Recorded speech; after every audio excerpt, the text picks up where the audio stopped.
La pesadilla de Oscar Piastri en Brasil incluyó una polémica penalización por una colisión a tres bandas, pero Charles Leclerc, que quedó eliminado por ese accidente, no cree que Piastri mereciera esa penalización, que podría haber supuesto un golpe mortal para sus esperanzas de ganar el título de la Fórmula 1. Por si no fuera suficiente con chocar en la carrera sprint y luego clasificarse por detrás de su compañero de equipo en McLaren Lando Norris por tercera carrera consecutiva, el domingo de Piastri se vio arruinado por una penalización de 10 segundos por empujar el Mercedes de Kimi Antonelli contra el Ferrari de Leclerc. Eso arruinó lo que podría haber sido una recuperación decente hasta el segundo puesto para Piastri, quien en lugar de perder 7 puntos frente a Norris, perdió 15, lo que le deja a casi una victoria de carrera de distancia de Norris a solo 3 rondas del final. Podría decirse que eso significa que Norris tiene ya el título a su alcance y que Piastri necesita un cambio radical en su forma para impedir que su compañero de equipo se alce con el título que en su día parecía tener muy a la mano.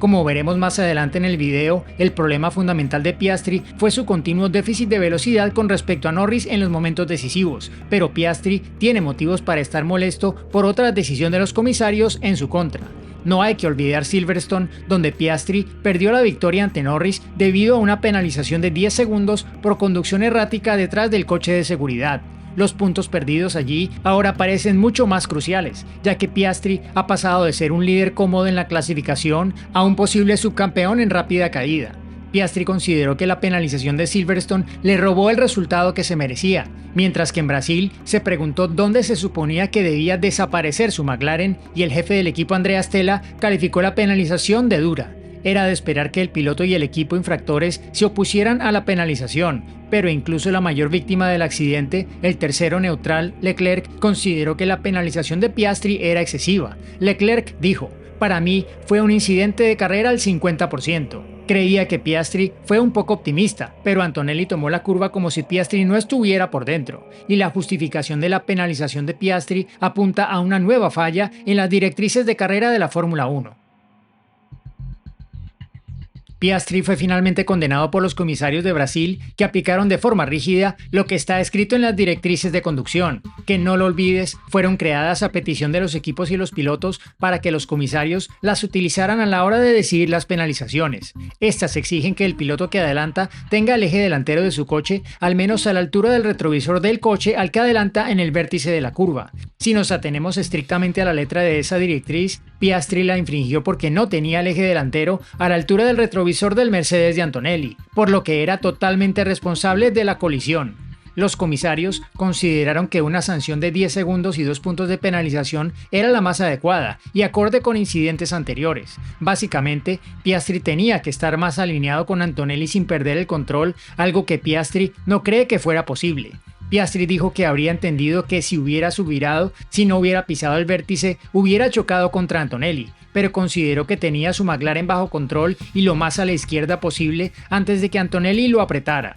Básicamente, Piastri fue castigado por no adelantar más por el interior a Antonelli, probablemente golpeando a Antonelli en el proceso y sacando a Leclerc de todos modos, solo para reclamar una posición específica en la pista en el vértice de la curva. Este enfoque totalmente bidimensional para diseñar las reglas de carrera significa que la responsabilidad compartida ha desaparecido. Las directrices de carrera ya eran defectuosas en su forma inicial y los cambios para 2025 han creado nuevos problemas. Las carreras se están redefiniendo en la Fórmula 1 como una carrera hacia el vértice. Las maniobras de alto riesgo por el exterior se han vuelto aún más difíciles y ahora también está claro que las directrices pueden eximir de culpa a un piloto que empuja a otro hacia la curva y contribuye claramente a un accidente. Piastri intuyó que era su mejor oportunidad hasta el momento para adelantar a uno o a ambos coches y tenía derecho a intentar la maniobra por el interior. Hizo un gran reinicio, se colocó lo suficientemente cerca de Antonelli como para disputarle la zona de frenada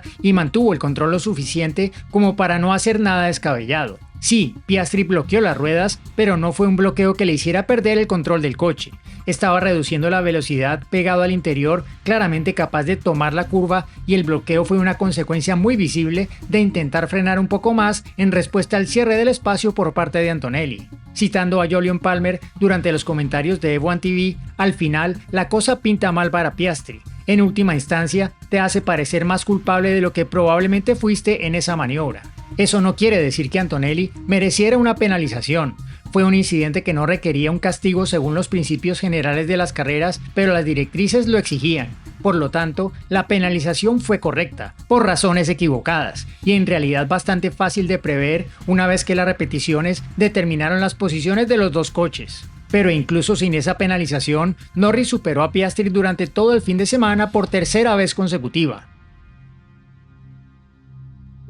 Piastri y McLaren esperaban que Interlagos pusiera fin a su mala racha tras una miserable doble carrera en Austin y México que acabó con su ventaja de 22 puntos en el campeonato. Y los primeros indicios eran prometedores, ya que Piastri completó el doblete de McLaren en la única sesión de entrenamiento del viernes, solo 2 centésimas más lento que Norris, mucho menos que las 2 o 3 décimas de diferencia que hubo en gran parte de Austin y México. Estuvo a la altura en la SQ2, pero Piastri no pudo rendir cuando importaba en la fase final de la clasificación sprint, terminando 2 décimas más lento y tercero en la parrilla. Luego, las cosas fueron de mal en peor en la carrera, ya que Piastri perdió el control de su McLaren en la curva 3 y sufrió su tercer accidente en 5 rondas que le obligó a abandonar la carrera. Es fácil sentir cierta simpatía por Piastri, dado que su compañero de equipo Norris había humedecido el bordillo por el que Piastri pasó al estilo Mario Kart, como bromeó George Russell, pero dado que las difíciles condiciones eran las mismas para todos, fue otro error importante el que le costó a Piastri el podio del sprint y al menos 6 puntos frente a Norris.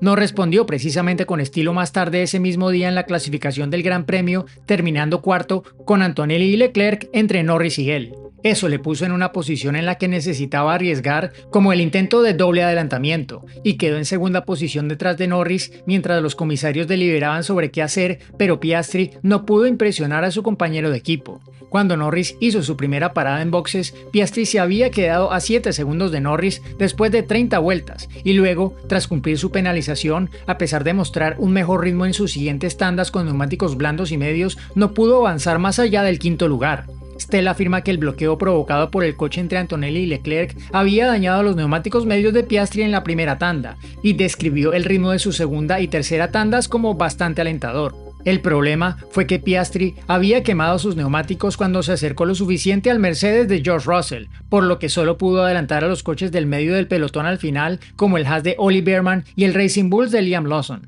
Pero incluso con el neumático dañado en la primera tanda y los problemas de tráfico posteriores, Piastri estaba claramente un paso por detrás de Norris una vez que las condiciones evolucionaron más allá de lo que eran en la primera práctica libre, lo que Piastri calificó como un comportamiento extraño de los neumáticos por su falta de agarre hizo que Interlagos se convirtiera en otro fin de semana en el que el estilo de conducción de Norris, que se adapta mejor a un coche que derrapa, era más adecuado para lo que necesitaba. Piastri se quedó muy perplejo por lo que había sucedido durante el fin de semana, calificando el comportamiento de los neumáticos blandos de muy extraño y los niveles de agarre en la clasificación del sábado de muy extraños, con tan poca mejora en los tiempos de vuelta entre la Q1 y la Q3, incluso el tiempo de Norris en la Q1 le habría dado la pole. Y un elemento único de este fin de semana en Interlagos pareció acentuar más las dificultades de Piastri.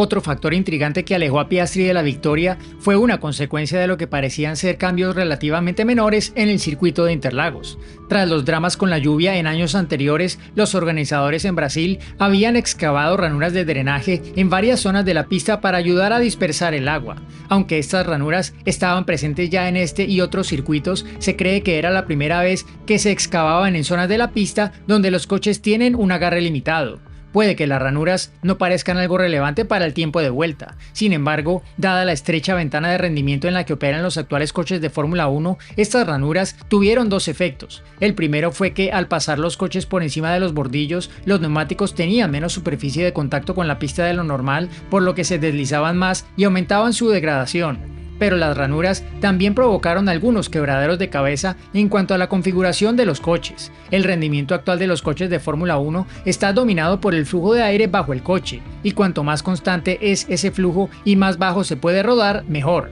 McLaren fue uno de los equipos que descubrió después de la carrera sprint que, para asegurarse de no verse sorprendido por un desgaste excesivo del piso, tenía que elevar la altura del coche para ir sobre seguro. Esto supuso un compromiso en cuanto al rendimiento, ya que redujo el potencial de carga aerodinámica y por lo tanto agravó aún más los problemas de falta de agarre que tanto perjudicaron a Piastri. Piastri dijo que McLaren tuvo que llevar el coche en una dirección que le alejaba de su estilo habitual, un cambio sutil pero suficiente para marcar una gran diferencia cuando los márgenes son tan pequeños. Piastri acepta sin problemas que las cosas no le han resultado fáciles en las últimas carreras en las que los niveles de agarre han sido bajos, ya que requieren un estilo de conducción totalmente diferente al que estableció a principios de este año. Ha dicho que es muy difícil alejarse de un estilo que has utilizado durante toda la temporada. La esperanza de Piastri ahora es que la próxima cita en Las Vegas le ofrezca las condiciones que necesita para recuperar la confianza que le llevó a ocupar una posición dominante en el campeonato.